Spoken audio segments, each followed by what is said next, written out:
Please like and subscribe to this channel and press the bell icon to get new video updates. Hello, this is Radios and the Disappearance of Amelia Earhart and Fred Noonan for the Antique Wireless Museum. Here's a picture of Fred Noonan and Amelia Earhart about 10 days before they went missing. Still looking cool, calm, and collected. They'd already navigated about 2/3 of the world, way around the world. There's been hundreds of books and theories about the disappearance of Fred and Amelia. The two most credible ones, in my opinion, are ran out of gas, crashed and sank in deep ocean near Howland Island, or diverted to and landed on Gardner Island, transmitted for 3 or 4 days, and died at castaways. So, who's actually searching for them today? The first group is Nauticos. They're a deep sea exploration company. They've made 4 Earhart expeditions so far to the tune of $6 million, and they've written a book about their efforts so far. Their thought process is based on this book by Elgin Long, Amelia Earhart, The Mystery Solved, which is one of the leading books of the disappearance. Now, interestingly, Nauticos has a radio signal analysis team made up of 2 retired Collins engineers, Rod Bloxham, K0DAS, Tom Benson, NY0V. And they both do presentations about their efforts. They also like to include correct period radios in their research. I'll let them introduce themselves to you. The Nauticos team has always maintained the theory that originated with the legendary pilot and writer Elgin Long. Amelia Earhart ran out of fuel only minutes from locating the airfield on Howland Island, where the U.S. Coast Guard cutter Itasca was on station receiving her last radio transmissions. A bittersweet expedition in 2017 to the Pacific completed a search area of more than 2,000 miles of seafloor, but failed to locate Earhart's aircraft. So the Nauticos team went back to work, developing a fresh approach to the existing data while planning to gather new information. Whose expertise are we missing? What expert can bring that one little tool that might add to this and give us what the answer is, where we should be looking? Nauticos has always utilized multiple data points to support their crashed and sank theory. Among them is the radio propagation information garnered from hours of interviews and research from the logbooks of the U.S. Coast Guard Itasca and eyewitness reports from those aboard the cutter on July 2nd, 1937.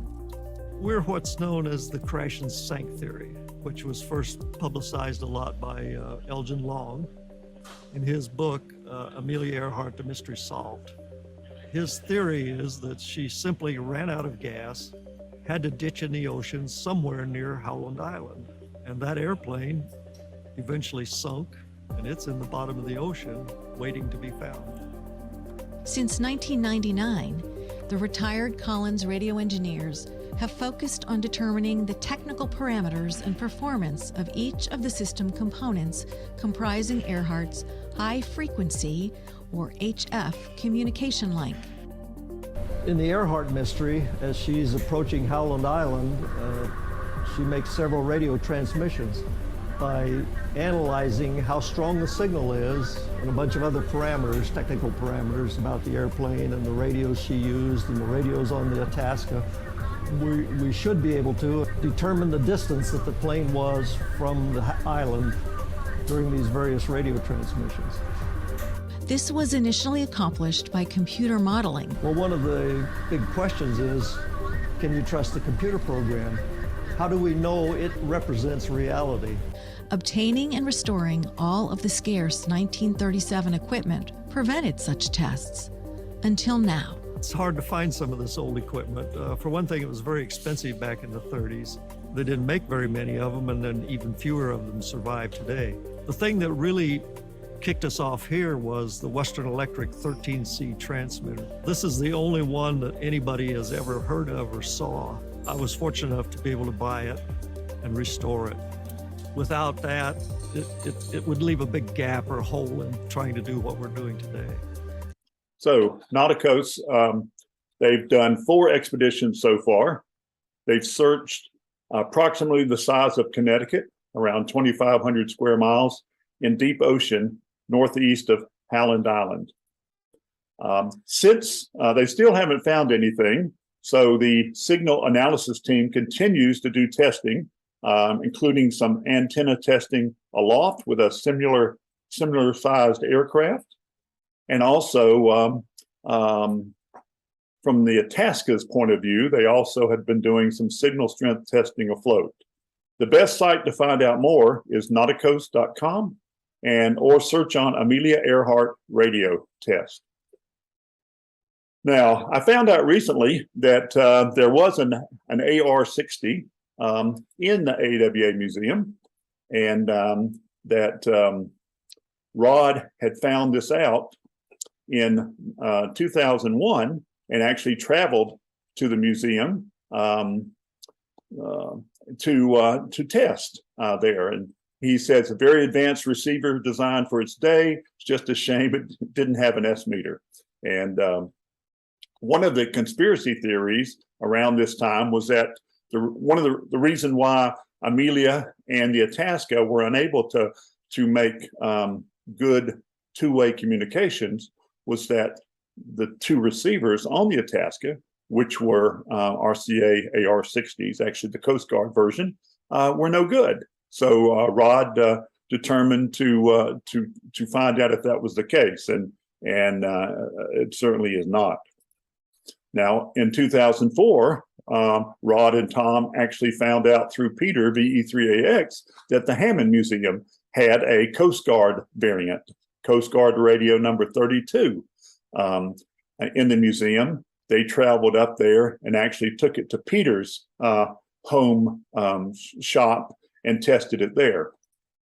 Now, in 2005, Ed Gables and Lynn Bishop helped send the AR-60S that the AWA's museum had back to Cedar Rapids for additional tests. Now, I met Rod around 2017, and I enticed him to come be a dinner speaker at our 2018 meet in Charlotte. And 2 of my enticements was that I would have my CGR-32 and a Western Electric 13C transmitter that I had graciously gotten from another TIGHAR enthusiast named Hugh Miller on the West Coast, and it's the only one that we know of. So Rod came and gave a great presentation. So I hear I got a kidney stone the night before, so I missed his presentation. Now the other group searching for Amelia is a group called TIGHAR, headed by Rick Gillespie. They've made 15 expeditions to Gardner Island, which is now called Nicomororo, and over the course of 30 years, and they've spent about the same amount of money, $5 or $6 million. And Rick is a pretty anal kind of guy. He had his previous career was in aviation safety and accident investigation, and you find that out very quickly when you hear Rick speak or you look at some of the data he's accumulated. His best book to date is called Finding Amelia, The True Story of the Earhart Disappearance. If you buy the hardcover, it comes with a terrific reference dated CD with thousands of documents. It's out of print, but it's available on Amazon for less than $10. Now, the TIGHAR hypothesis is that they got blown off course on the way to Howland Island. The prevailing winds were going to the southeast. They were flying at night. There was cloud cover. Fred, took celestial navigation when he could. Anyway, they ended up on a line 157337, and they were searching for Howland Island. So they were going north and south. And TIGHAR thinks they made it to Gardner Island or Nicomororo. They landed on a reef. They languished for some period of time. They even transmitted for a few days. And unfortunately, they died as castaways. And the thought is the plane floats off and eventually sinks. And they've also, TIGHAR has also done a lot of radio signal study over the period of about 12 years. There was some 120 reported signals within a few days of Amelia's and Fred's disappearance. And over time, they've looked at each one and determined that they think 57 of the 120 are credible, 25 are uncertain, and 38 are not credible. And you can see some of the direction finding points that were taken by Pan Am Airways and others in the 5 days after Amelia and Fred went missing. Now, these signals were not nice and clear signals where you heard Amelia or Fred very clearly. They were all rough, weak, wobbly, poorly modulated AM signals. Most of them were on 3105 megacycles, kilocycles, but some were on 6210 or a harmonic. A third person looking for Amelia is Dr. Robert Ballard. He's the new guy on the block. He got enthralled by the TIGHAR hypothesis, and in 2019, he diverted his fleet of research vessels to go around Nicomororo a number of times and search out in the deep water where TIGHAR had not been able to search. And unfortunately, they didn't find anything conclusive, but Bob Ballard mentioned that it took him 4 attempts to find the Titanic. So he basically said he learned a lot and he'll be back. Now, the way I got interested in this story is I was offered this RCA AR-60 from a friend of mine, came out of an estate in Atlanta. It came without a data tag, so it took me a while to figure out what it was. And if the QST ad up here in November 1935, you can see it was a fairly expensive radio. So few civilian models were purchased. The biggest users of the AR-60 were the Navy, the Coast Guard, the Army, and believe it or not, Pan Am Airways. They used them across the world from 1935 on. I talked to Henry Rogers at Radio Boulevard. He also has a CGR 32-1, and he uses it daily on his AM nets. And the difference between a CGR 32 and a regular AR-60 is there's a neon bulb across the input of the receiver to help protect it from when it's used in proximity with a high-powered transmitter. So Henry graciously sent me a picture of his ID tag, and I had one faithfully reproduced. Henry's radio was serial number 25, so I made mine 26 behind Henry. Now, in researching this radio, I found out, I kept coming across references that they were on the U.S. Coast Guard cutter Itasca. In fact, there was 2 aboard. You can see them here. Now, and that ship has a tie-in to the disappearance of Amelia Earhart and Fred Noonan, and that it was the ship closest to Howland Island when they went missing. So let's talk a little bit about Amelia for a second. She World War I finds her as a volunteer nurse in Canada. Like many people, she catches the Spanish flu. She almost dies. During her recovery, she sees some military aerial exhibitions, and she decides right then that she wants to learn to fly. Now, Amelia has always been a proponent of women in aviation. In fact, she helped start the group, the 99s. So she searched out one of the few women flight instructors in the United States in Los Angeles. And this is that lady right here. Now, Amelia got her first break in May 1928. A rich English lady purchased one of Admiral Byrd's planes and was going to fund the flying of that aircraft across the Atlantic. But she had one stipulation in that a woman had to be on board. So Amy Guest was the one on the left there that funded the operation. The pilot and the mechanic were the ones that actually flew the plane. Amelia had a pilot's license, but it was only a single engine license at that time. So she rode along with them, but the press loved her. And so her career was launched. And interestingly enough, her future husband, George Palmer Putnam, was the gentleman who Amy Guest asked to find a suitable candidate. And he was the one that chose Amelia. Now, his family, they're in the publishing business. They'd made a lot of money publishing Charles Lindbergh's biography called We, of his flying the Atlantic. So Amelia wrote her first book called 20 Hours, 40 Minutes, Our Flight in the Friendship, which was the plane that you just saw. And of course, it was published by Putnam. So a few years go on, and Amelia feels like that George Palmer Putnam, or GPP as he was called, he makes a good mate. So they tie the knot. She continues with all her accomplishments. All she wants to do is fly, and she was certainly a record setter in her own right. She also understood that flying cost a lot of money. So she continued to write books. She did personal appearances anytime she could for money. And also anytime she could get in front of the press or on the radio, she certainly wanted to do that. She was a very hard worker.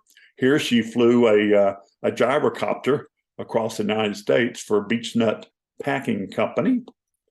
She had her own luggage brand, also a clothing brand.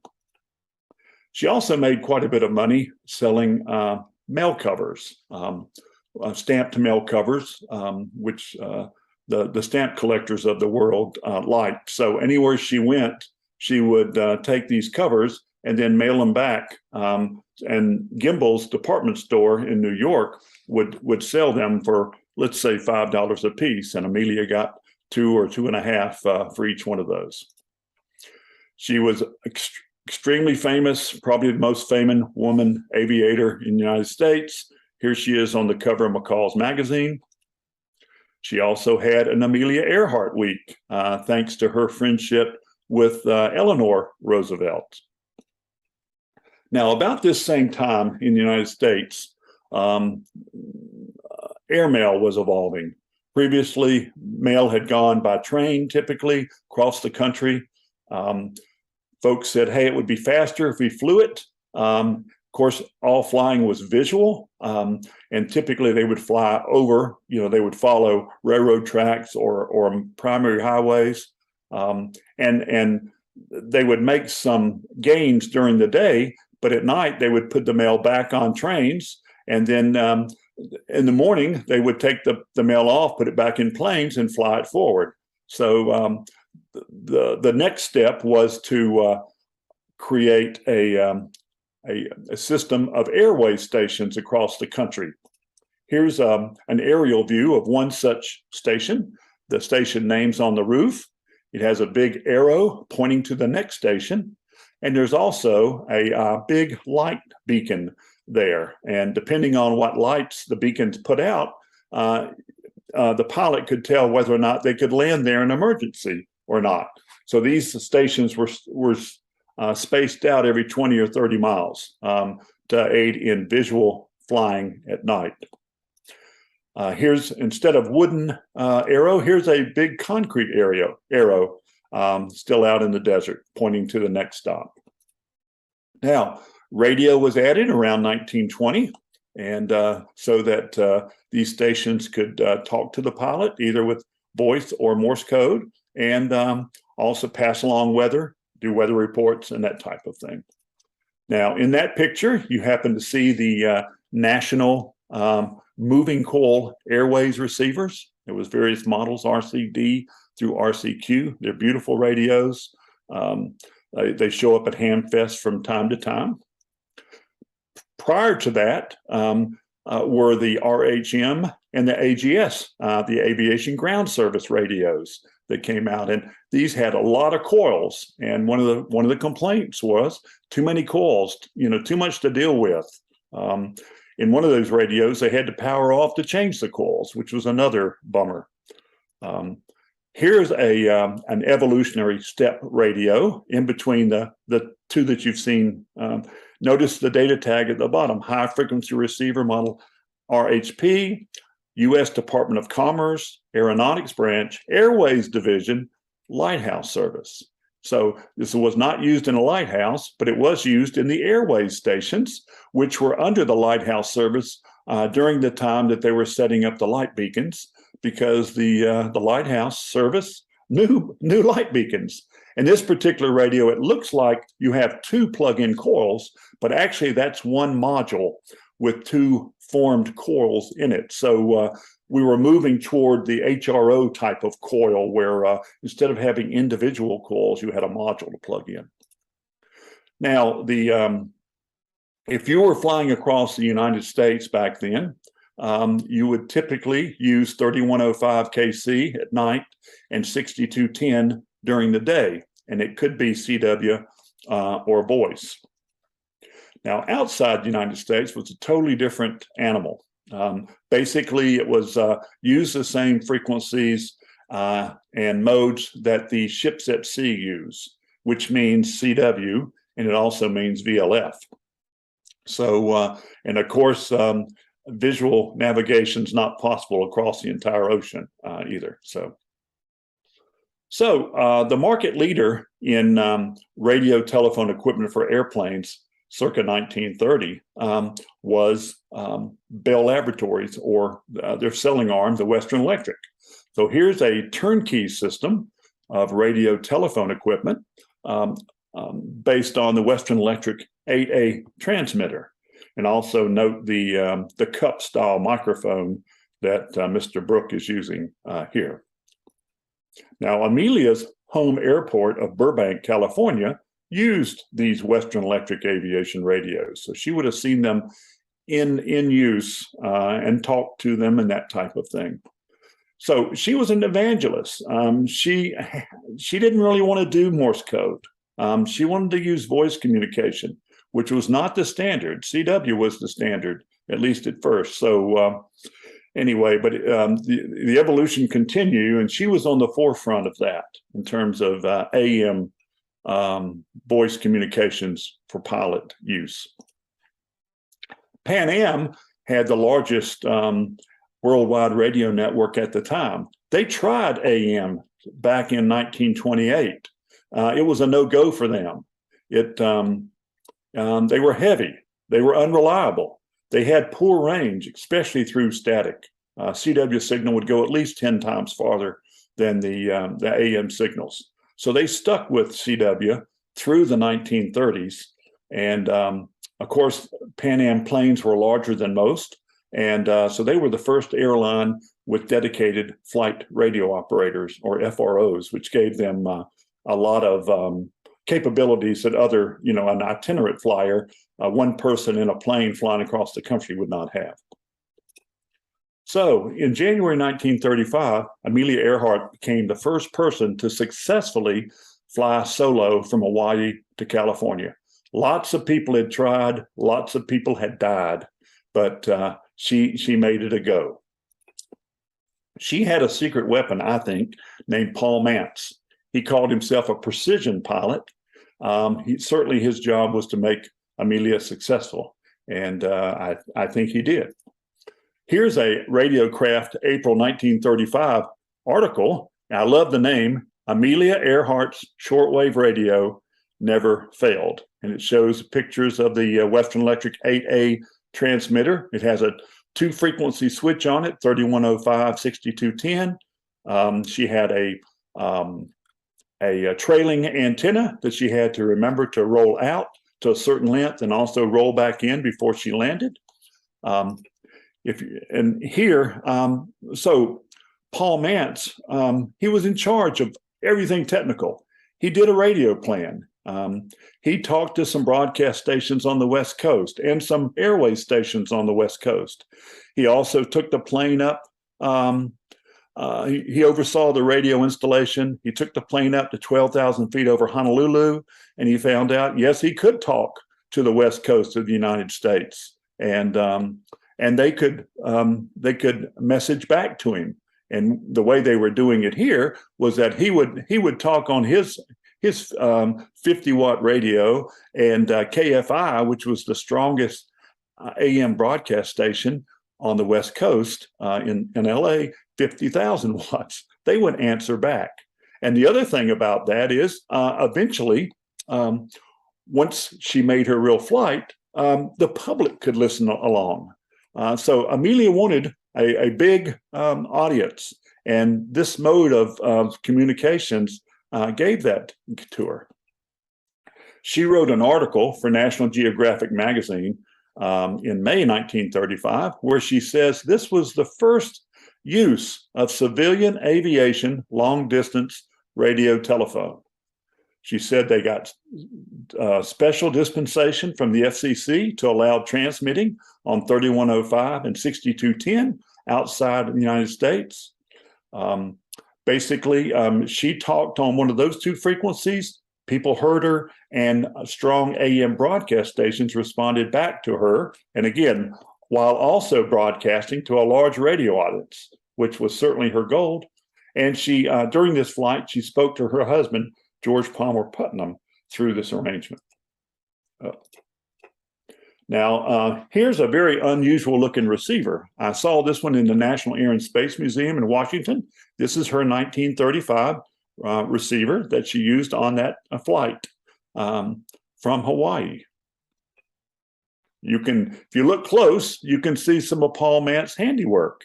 He's etched into the cover, the dial cover, are 1, 2, 3, 4, 5 stations. These are, there's 3 of the airway stations: Oakland, Kingman, Arizona, Fresno. And then there's 2 broadcast stations, KGU in Hawaii, and also the KFI in LA, which is the strongest AM broadcast station west of Chicago, 50,000 watts.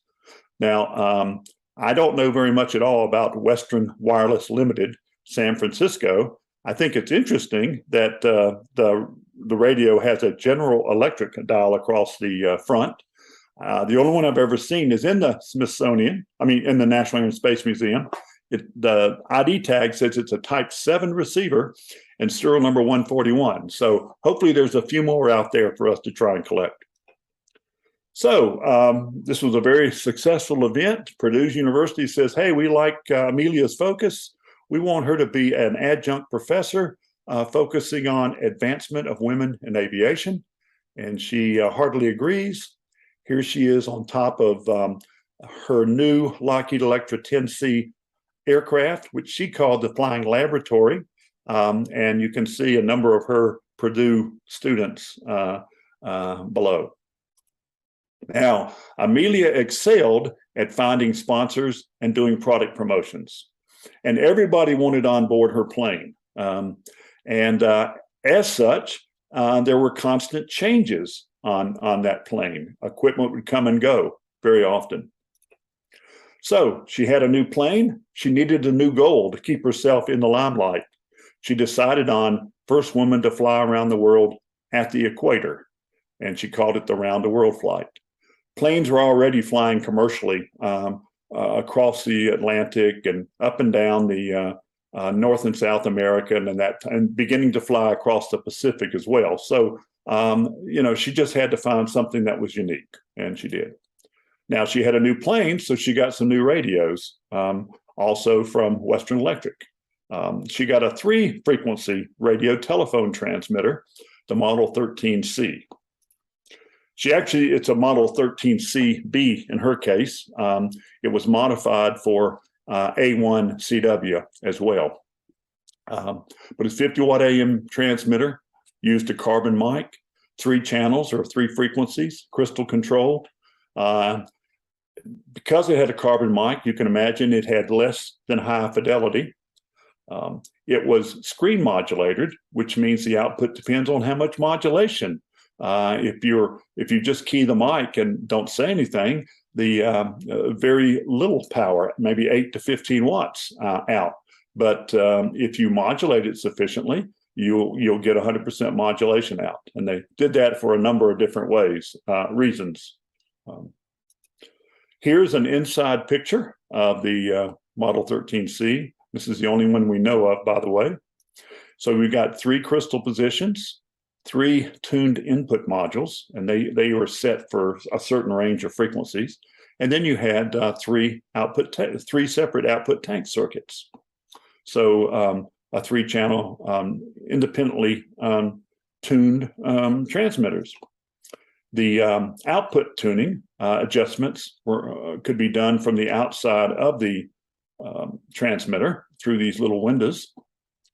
It used the same antenna for all 3 frequencies.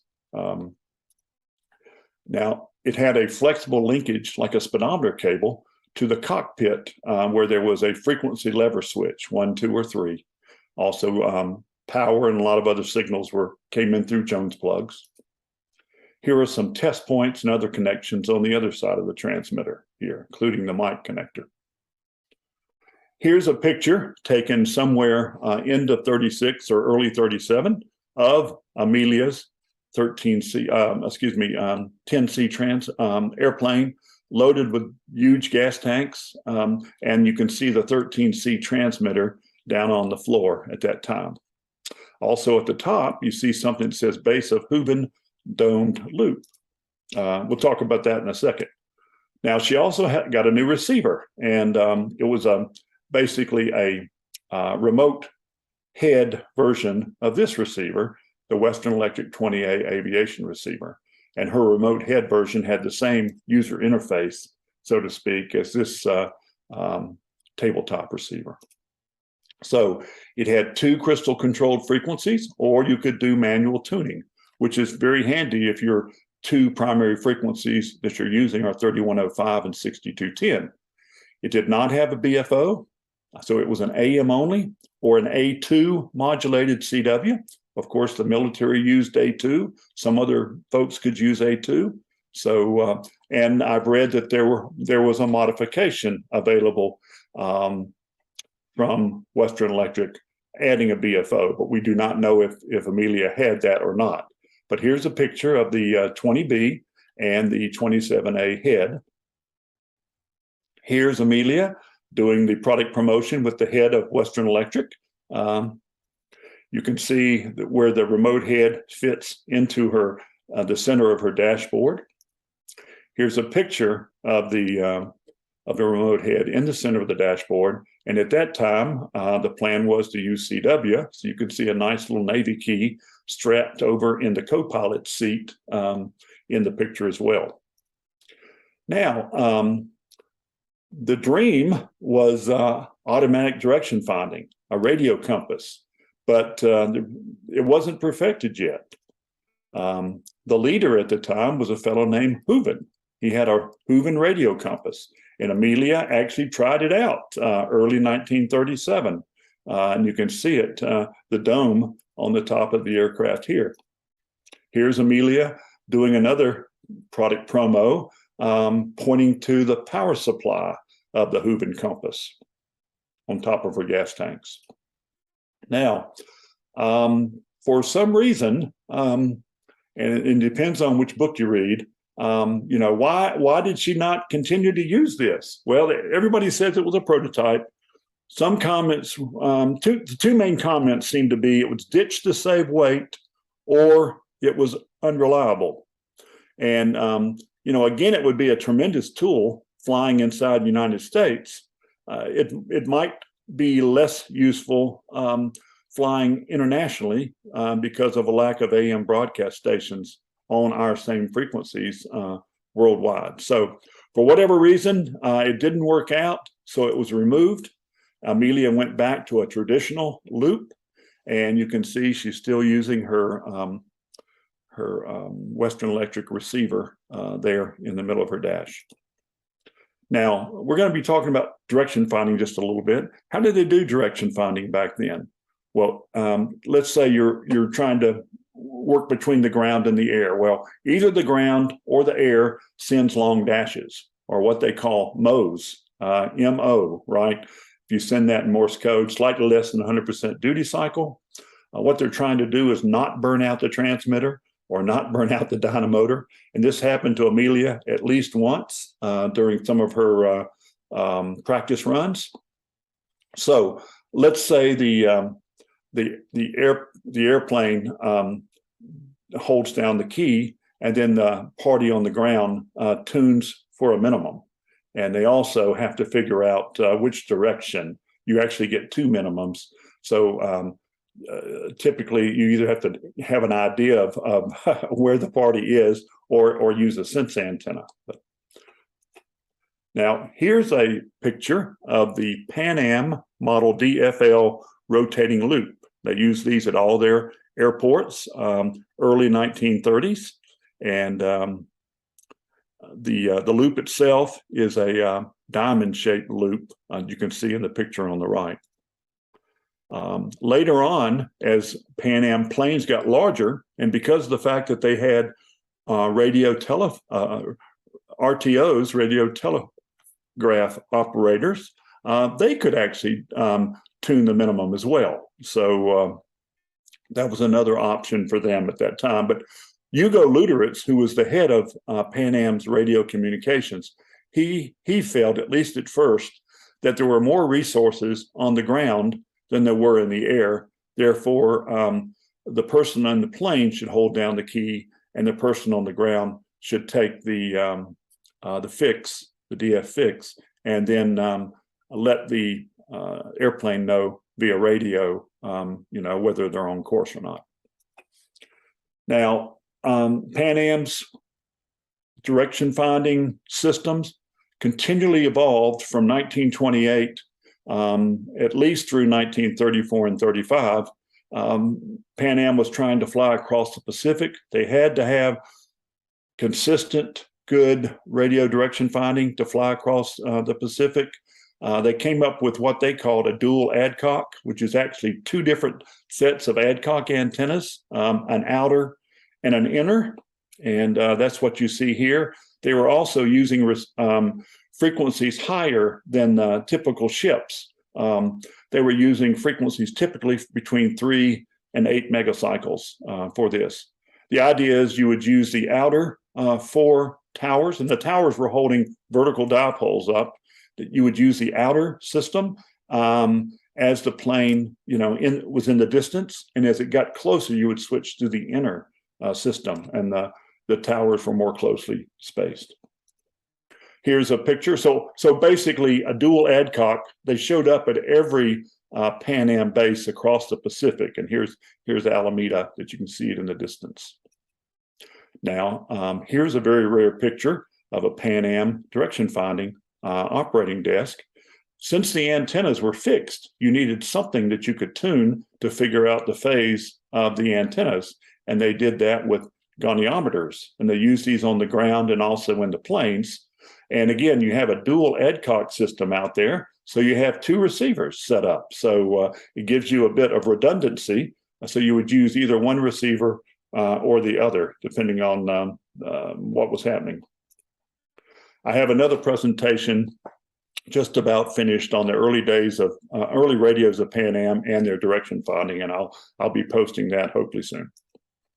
Now, the Electra, Amelia's aircraft, had 4 antennas: receiving antenna along the belly of the plane, a direction finding loop above her head, a V-shaped transmitting antenna, which was used for it could be used for all frequencies. And initially, she had a 250-foot retractable trailing antenna. So this would be great for basically any frequency, VLF on up.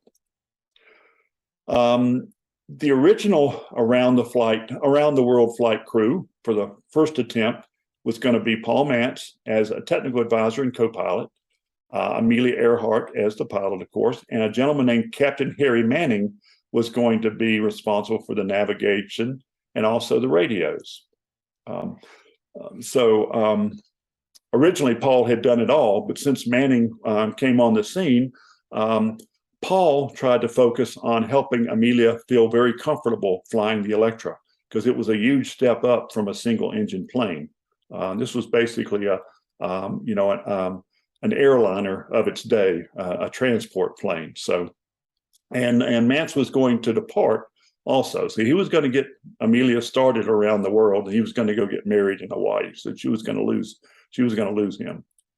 So Captain Harry Manning, she met him because he was the captain of the cruise line that brought her back from Europe when she flew over with the Friendship, the Admiral Byrd's plane.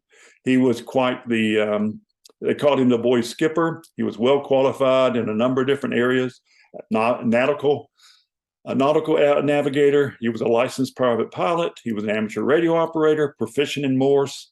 And Amelia talked him into taking I think it was a 3-month leave of absence from the U.S. Maritime Commission and be her navigator and radio guy around the world. And she actually put in a special window of optically flat glass back behind the fuel tanks where the navigator initially was going to be sitting.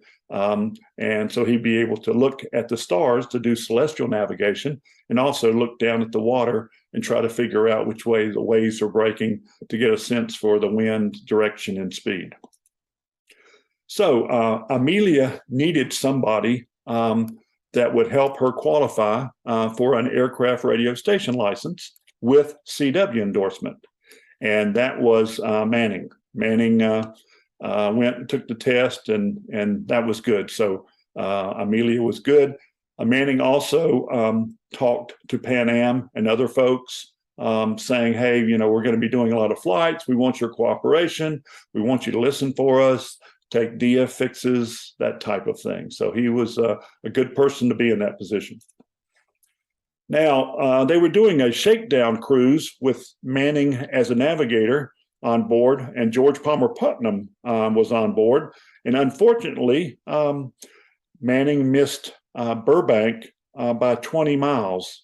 And so Amelia and George Palmer Putnam got really worried about his ability of navigating in the air. I mean, a ship goes maybe 15 miles an hour, where a plane might go 100 to 150 miles an hour. So it was a different kettle of fish. So anyway, so here's a memo from George Palmer Putnam saying, confidentially, I'd like to establish close contact with one of the best of the practicing navigators of Pan Am on the Pacific run. And perhaps we can get him to talk to Manning and da-da-da-da-da. Well, so that person was Captain Fred Noonan. He had spent 25 years at sea working up to a captain, so he was also a captain. He had a commercial pilot's license, single engine for land planes. He was certainly a pioneer in long-distance aerial navigation and with a reputation of one of the best. He worked for Pan Am from 1930 on, sometimes as a navigation instructor. He was the navigator on most of the Pan Am survey flights when they started flying from the West Coast to Hawaii, Guam, Wake, Midway, the Philippines, China. He was a proponent of Weems' system of navigation, which was stellar observations at night were the most reliable. It also said the most difficult with this system was determining the drift angle. He was at Pan Am from 1930 till 1937. And so he saw the evolution of Ludertz's direction finding systems. He saw when they worked. He saw when they didn't work as compared to his navigation. So he saw firsthand the capabilities of radio direction finding at Pan Am, and they were the best in the business at the time. So, but Fred liked to do it his own way. He was a celestial and a dead reckoning navigator, i.e. look out the window and, if you're flying over an island, you can make a note of that. So, but that didn't happen very often in the ocean. So most of the sightings were celestial. He was very skilled and confident, a cool cookie, never got excited. Here, the China Clipper was supposed to make it back in 12 and a half hours, and it had already been out 22 hours. Everybody thought they were lost, or they might be lost through radio. Pan Am messaged the pilot, and he checked with Fred and said, "How are we doing?" And he told him, said, "My navigation's all right. The wind's just bad. Tell them we'll be there in another hour and 35 minutes." And they were right on the dot. So he was somewhat of a hero at Pan Am. Now, one of the stories that you hear about sometimes is that they say that Fred had a drinking problem, and because of this, Pan Am finally had to let him go. Well, I was doing some research on Pan Am radios at the New England Air Museum, and because the Luderitz archives are there. And again, Luderitz is the head guy of radio at Pan Am. Here's one of his memos. He had quite a bit of content. It looked like he was going to put together his own book, but he never did. But here's says a flight took place where Music was the captain and Noonan, misspelled, was navigator. Noonan had no use for the DFs, okay? But in this case, the plane was flying from Midway to Wake, and the radio direction finding was saying that he was missing. He was 200 miles south of Wake, and but Fred said by Celestial showed him on course. But when he was supposed to arrive at Wake, there was no Wake. So and again, you have to understand, Music was the number one pilot at Pan Am, and Fred was most likely the number one navigator at Pan Am.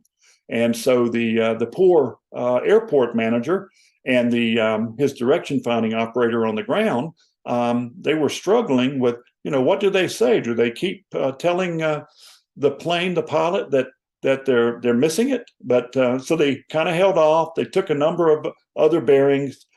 The DF guy said, definitely missing Wake, passing it to the south. So the airport manager took a huge risk and messaged the pilot saying, "Hey, you're missing it."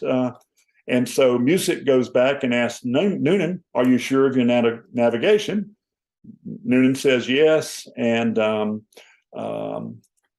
anyway, Music decides we're not going to fly another 20 minutes, which is what Fred's recommending at that point. The direction finding says we're 200 miles south of Wake. I'm going to turn north. And, within an hour or so, hour and a half, they sight Wake, and they send the sighting message. And supposedly when Music landed, he verified the report and said to Noonan, "You had better bone up on your navigation."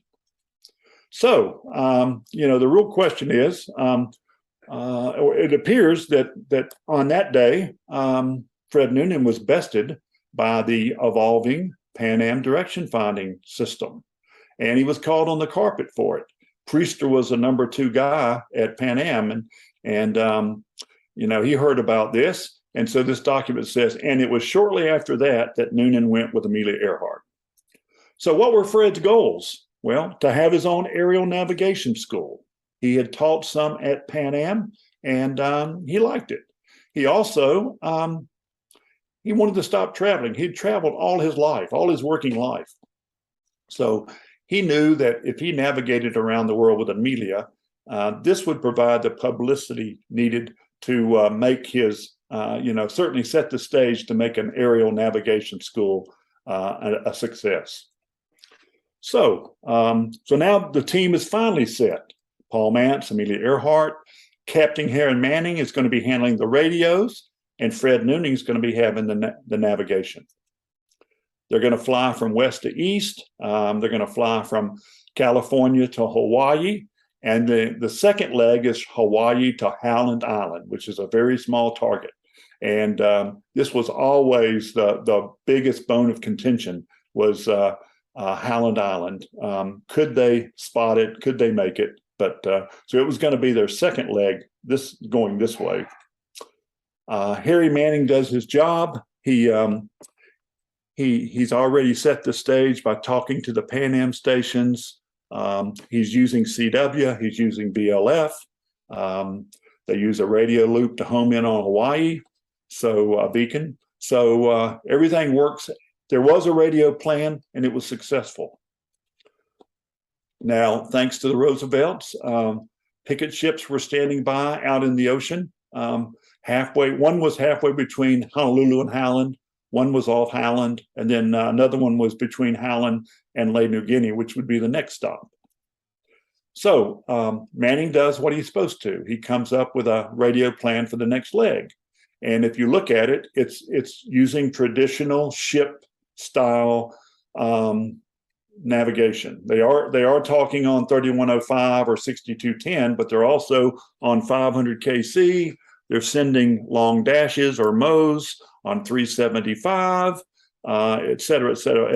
And also they plan their flight so that they'll arrive at Howland Island in the early morning. The idea is the ship standing off Howland will use a searchlight to help bring them in, and also make smoke during the day. And also they're there for radio as well. So March 20th, 1937, they're getting ready to start their second leg and taking off and going to try to fly to Howland Island. Unfortunately, Amelia loses control of the plane. The landing gear collapsed. They're tremendously overloaded with fuel. Luckily, it didn't catch on fire. It takes a couple of months for them to repair the plane at Lockheed. And so at that time, a lot of changes happened. First of all, when she talks to the press after she gets her plane back, she says, we're going to start from Miami and we're going to fly east to west this time instead of west to east.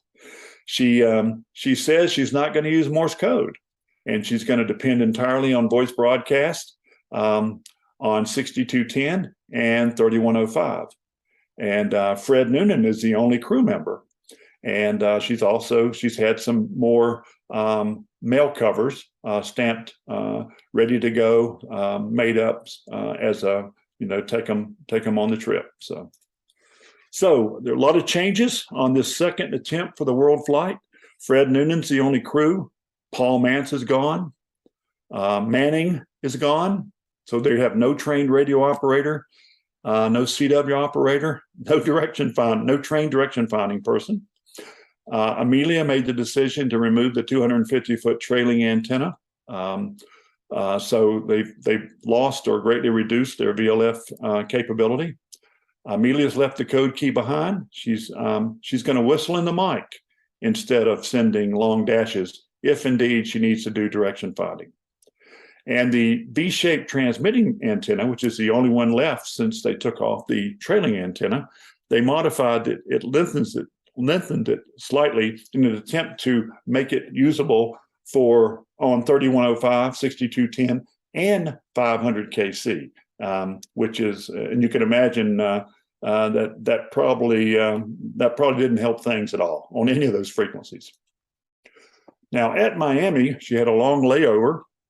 A picture showed up, and it looks like maybe she had a new direction finding receiver installed around that time.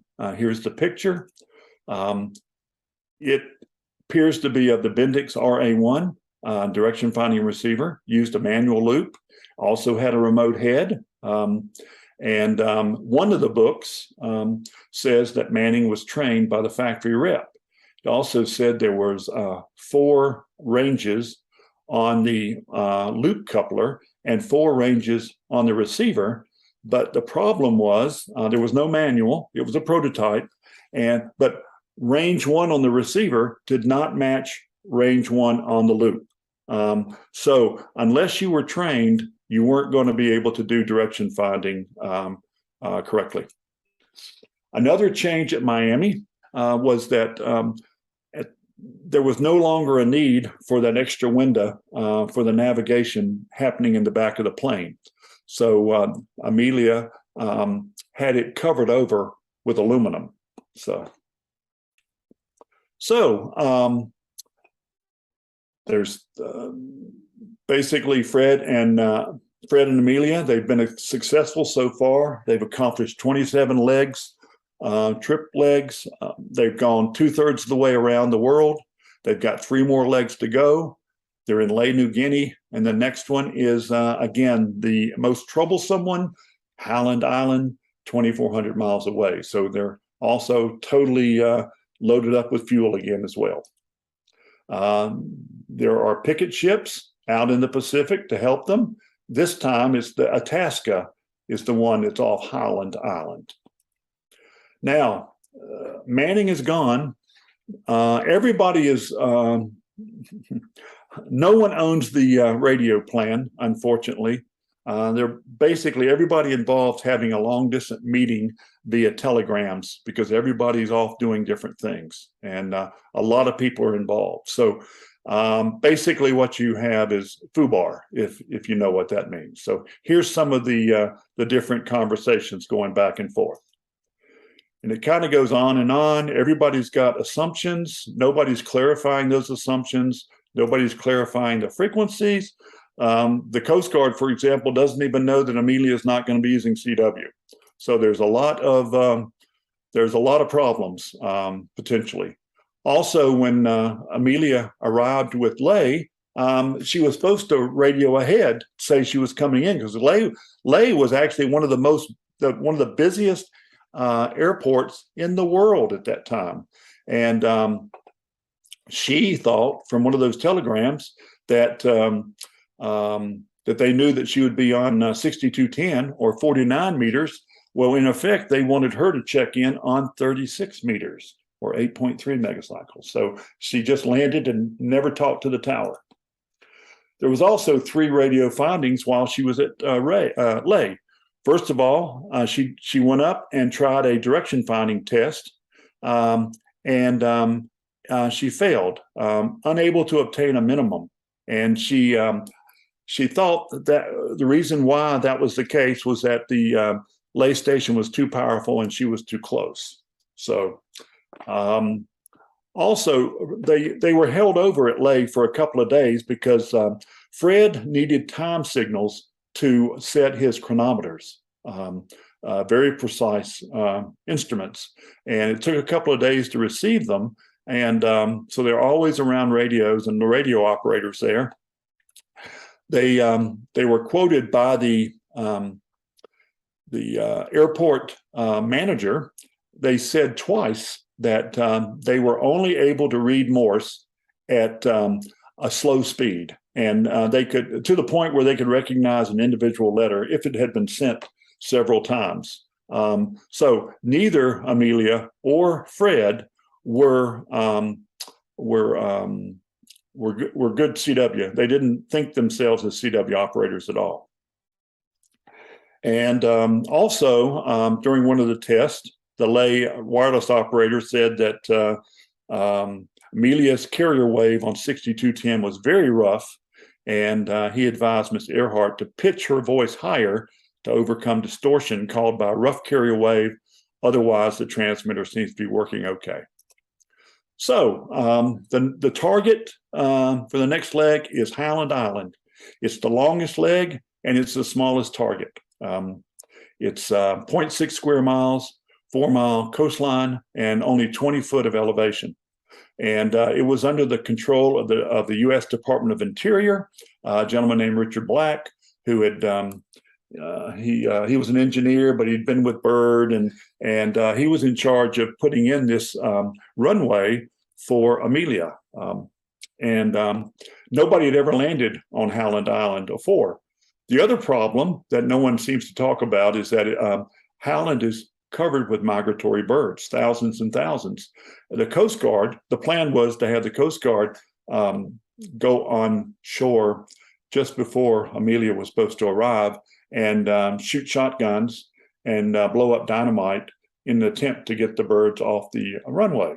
Well, that's fine, but that puts them up in the air. So there's no telling how this might have turned out, even if she did find Howland Island. So here's a video from her takeoff at Ley. At 10 a.m. on July 2nd, Amelia and Fred are ready to begin the most difficult part of their flight, from Ley, New Guinea to Howland Island. This grainy film records the last time Amelia Earhart and Fred Noonan are ever seen alive. But the footage may reveal something else. Serious damage to their plane, unknown until recently. This is the takeoff from New Guinea, and it contains an important clue. Photo analyst Jeff Glickman discovered it when he took a close look at that footage. This is the last film of Earhart, and as the takeoff roll starts here, you can see a puff of smoke right there. This puff of smoke comes from the rear bottom of the airplane, and in that location is an antenna mast, and that antenna mast appears to have snapped off. That mast supports the Electra's main receiving antenna, strung along the belly of the plane. Without the belly antenna, Amelia will be unable to receive any radio transmissions. She doesn't know it yet, but she's cut off from the outside world.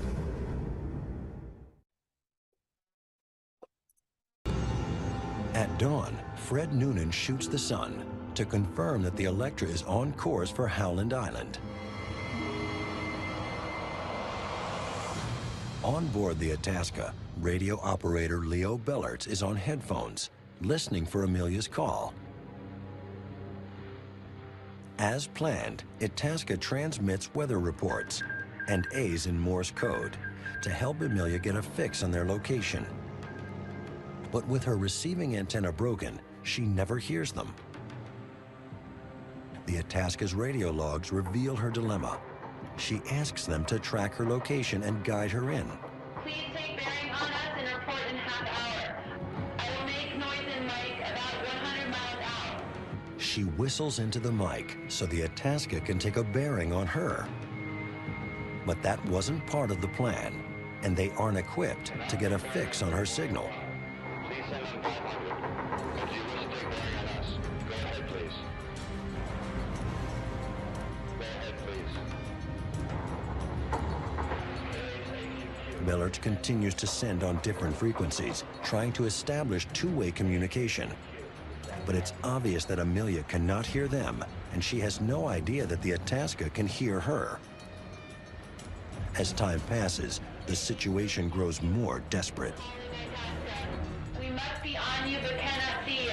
Gas is running low. Been unable to reach you by radio.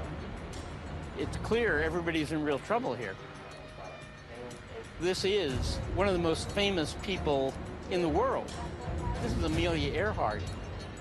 Why doesn't she do what we're telling her to do? Why doesn't she broadcast when we tell her to broadcast, on the frequency we tell her to broadcast on, so we can bring her on in? Amelia's final message comes in at 8:43 a.m. KHAQQ, calling Itasca. We are on the line 157337. We are running on the line north and south. Itasca keeps calling and listening, but they hear nothing more. They have to assume the Electra has gone down. She was so close and then vanished. If there's a reason why the mystery of her disappearance has been so fascinating, it's she was almost there. By the way, Leo Ballard was a longtime ham. Here's his 1924 QSL card, handwritten. Here's his 1927 QSL card. He's using a mill, and he's at the Coast Guard now. So here's the Navy response to Amelia going missing.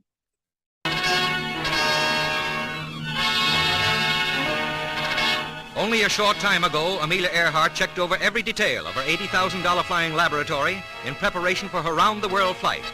This was to have been her greatest achievement, a sky dash of 28,000 miles. With her husband, George Palmer Putnam on right, she discussed the hazardous course which had been plotted for her by Fred Noonan, the navigator who embarked with Miss Earhart upon this great flight, a flight which was to have marked her retirement to aeronautical research.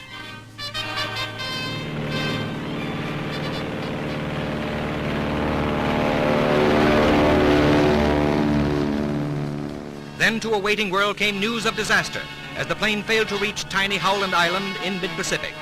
A British freighter, the Coast Guard, and the Navy sped to the search, the battleship Colorado steaming out from Honolulu under forced draft.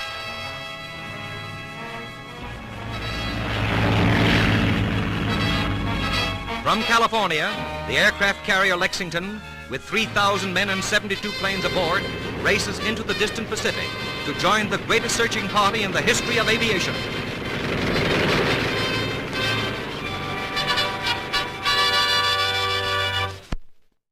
So the clock starts on July 2nd.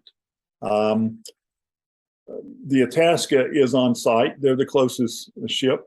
The rest of the Navy, the Colorado is in Hawaii, needs to be refueled, and the crew's actually on Liberty. They've got some planes torn down for maintenance and all that. And also the aircraft carrier Lexington and its destroyers are back on the West Coast and in similar situations. So it's going to be days and days before other Navy ships can arrive. The first responder sent out was a PBY flying boat. They were turned around by bad weather en route, but the Itasca was able to communicate with the PBY using their normal Navy mode of CW and also VLF. Now, so around this time, over 100 shortwave reports start coming in. Some turn out to be bogus and misleading. This pair of guys here, they had been the darling of the press in 1935 when Amelia flew from Hawaii to the West Coast, and they were hams, and also hams were also they tried to involve hams, had them listen in and that type of thing. So, but it turned out that these guys, when the cameras were on them, they said, "I think I hear something," but later on, the gentleman on the right said they didn't.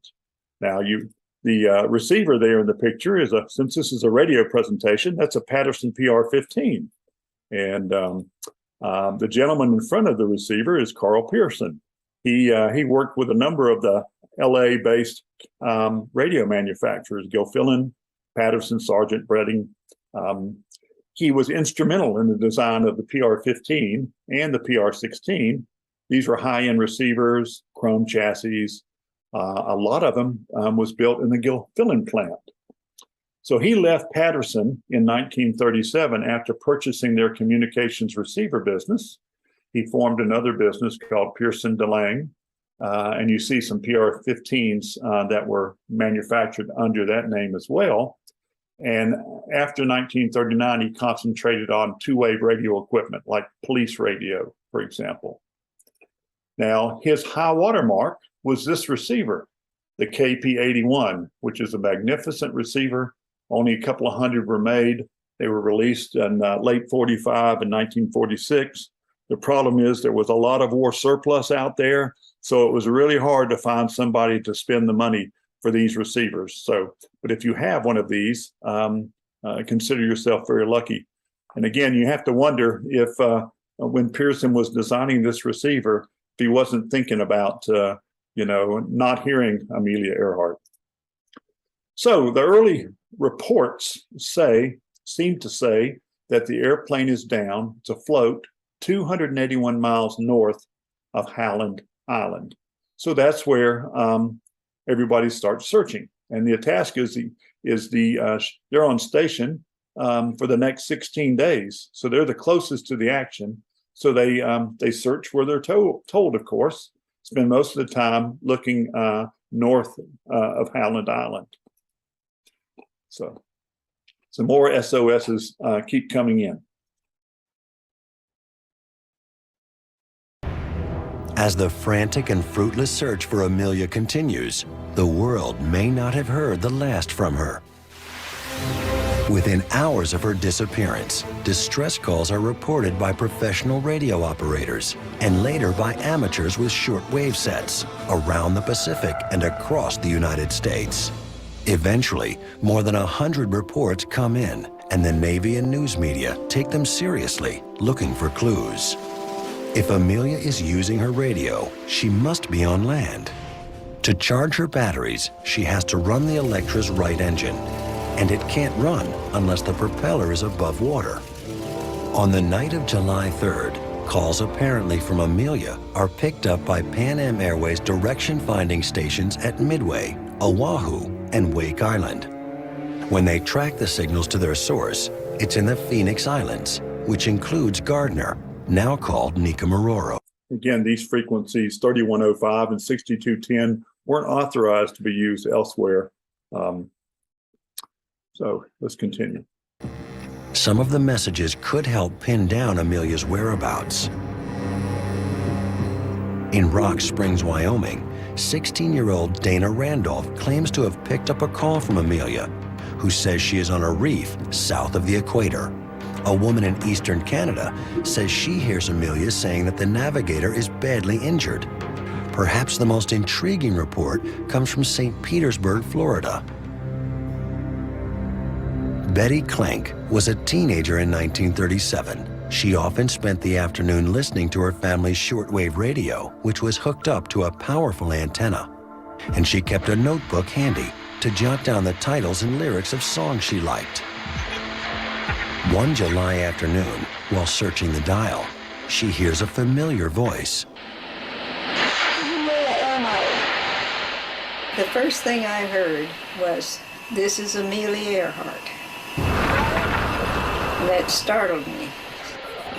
She said it several times. And I recognized that voice when I heard it. Betty shared her notebook and her memories of that day with Rick Gillespie in an interview for the TIGHAR archives. She recalled that she listened for 2 hours as the signal faded in and out, and she took notes on what she heard. She was hurting, there was something terribly wrong. It was a voice of desperation, of a woman in grave danger. Betty heard a man's voice too. She believes he was injured, and there were sounds of a struggle. You could hear him, but you couldn't make out what he was saying. But you could tell that she was trying to keep him away from the radio. And they'd wrestle around when he would try to get on. It reads like a modern transcript of a 911 call. There's confusion. There's things going on in the background.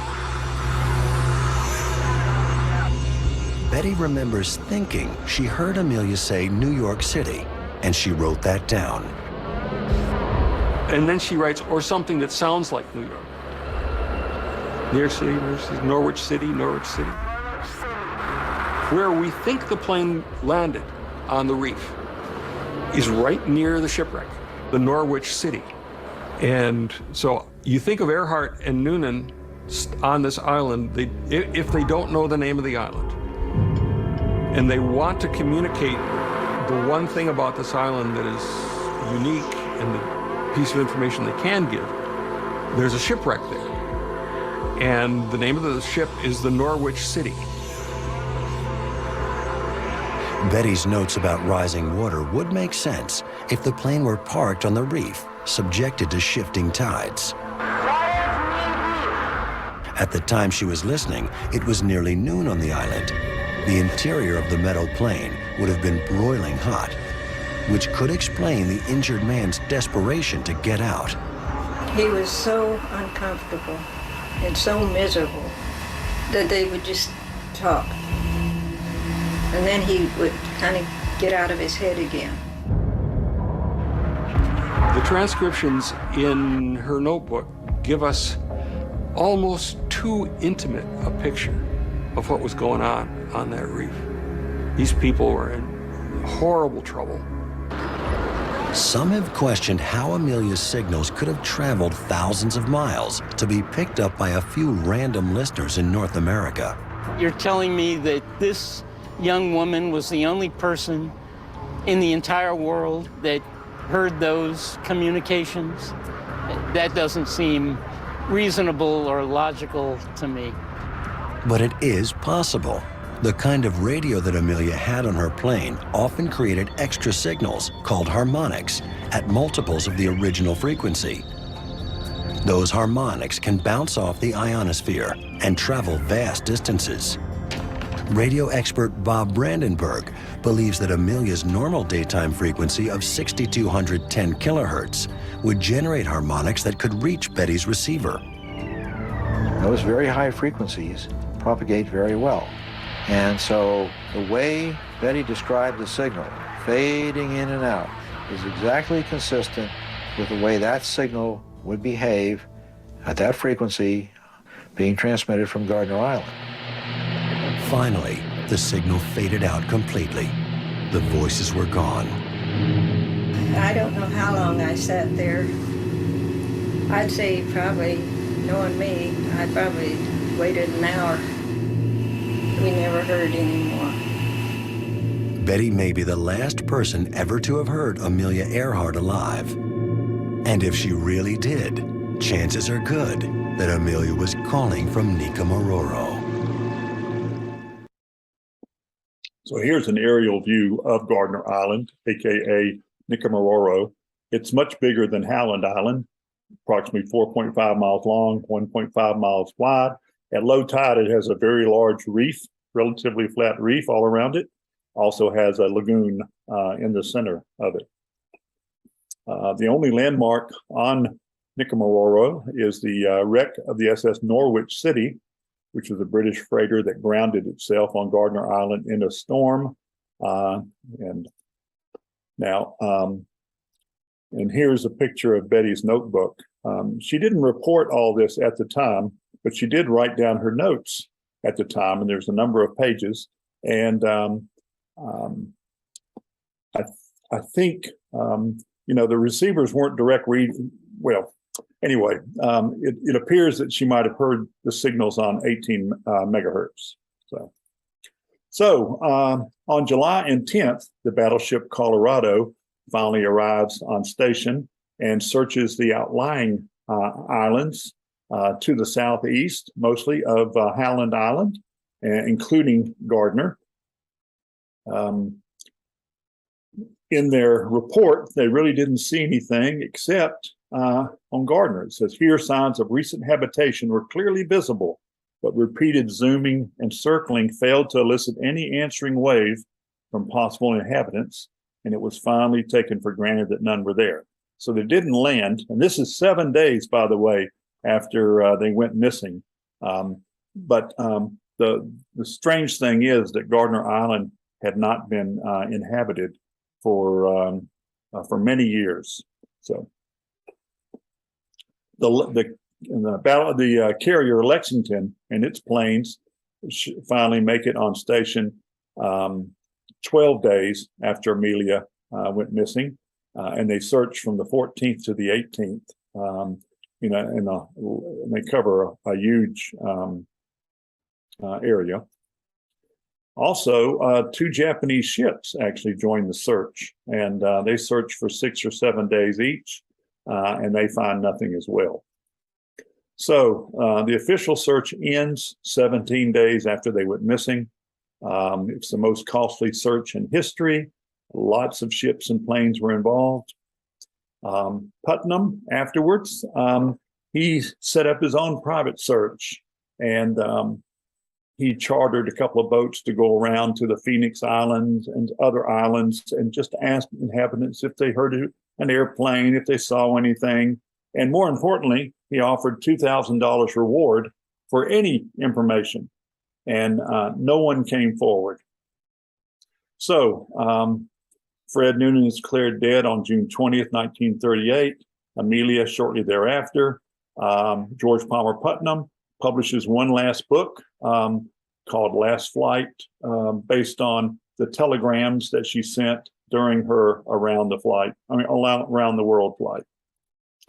So the Brits took over Gardner Island in 1939, and sometime around that time, a work party. They were under the guise of growing coconuts, copra, but everybody was also grabbing islands out in the Pacific in preparation for World War II. But a work party on Gardner Island actually discovered parts of a skeleton. Their first thought was it possibly that of a woman. There was a piece of a shoe also found and some other items. They gathered up the bones they could find. They sent them to Fiji, had a doctor look at them. The doctor said, I don't think it's a woman, I think it's a man. And somewhere along the line, the bones themselves get misplaced. But the measurements that were taken of the bones remained. And one thing about Amelia is she had very long arms for her size. And there's a lot of photographs of her arms. And so photo analysts can measure the different lengths of her different parts of her arm. And a couple of college professors went back and reanalyzed the pictures and also reanalyzed the bones measurements. And they said, hey, it's better than a 99% match. So that's an interesting tidbit. Also, in preparation for the Brits inhabiting Gardner Island, there was a survey done. And here's pictures of that survey. And over to the right, you can see the Norwich city. Over to the left, sticking out on a reef, is an interesting item. And most of the pictures of the survey were cropped for some reason, but only 10 or 20 years ago did an uncropped picture show up. So a lot of excitement about that. Some people even say that it looks like it's a piece of landing gear from similar to the on her Electra. They call it the Bevington object, or Nessie, some people call it. TIGHAR has also done a number of archaeological digs on the island, and they found what they thought was the campsite, disassembled pocket knife, bones of turtles and birds. Amelia had freckles and didn't like them. She had a particular brand of freckle cream, and they found a piece of a container similar. Of course, the bone fragments, piece of a woman's shoe, and more importantly, a piece of aluminum aircraft skin. So if there is a smoking gun at this point, it might be this artifact. TIGHAR calls it artifact 2-2-V.1. And here's the story behind that.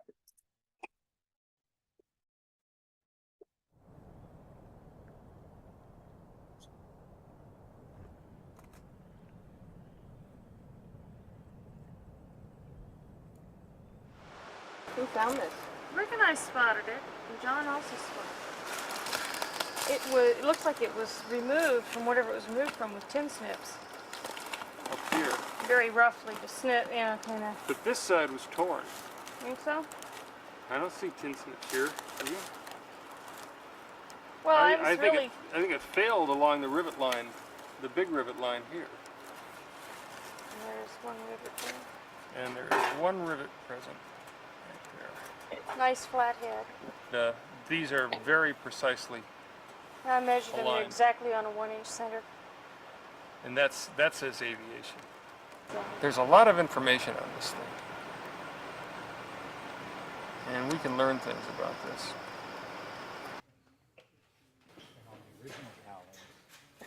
We're very interested in exactly where the patch was on the airplane. And we want to reproduce those dimensions on this airplane. So we're carefully taping off the dimensions of the patch as best we can see them from the photographs on the outside and the inside of the airplane. And then we can compare, and we've also taped off the artifact, various dimensions on the artifact. So now we can hold the artifact up to the airplane and see what lines up with what.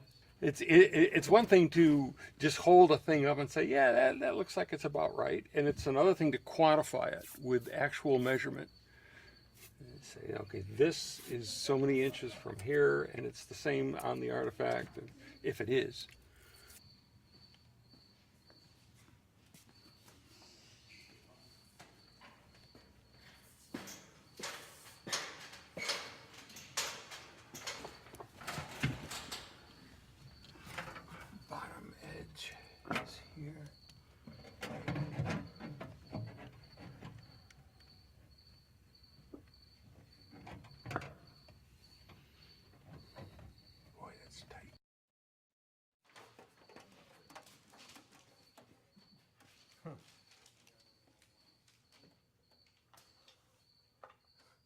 things to point out. Not only does everything line up, but we have the structure at station 307 that is a 5/8 inch wide channel that just happens to line up right. We see impressions of it on the artifact, and we have a rivet that damaged, when it pulled out, it damaged the structure because there's structure in here that this was riveted to. And the distance from here to here on the artifact matches the distance from here to here on the airplane. I mean, these things that line up and match up don't happen by coincidence. Yeah. That's just too good.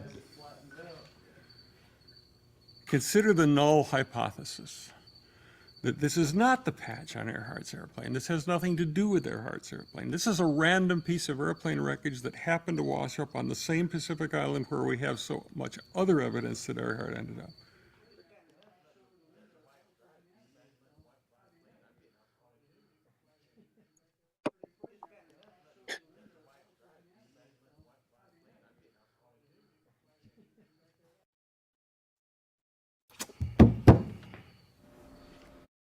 So I exchanged emails with Rick Gillespie earlier this week, and the testing on this piece of aluminum continues. They're having it bombarded at Penn State, nuclear analysis, if you will.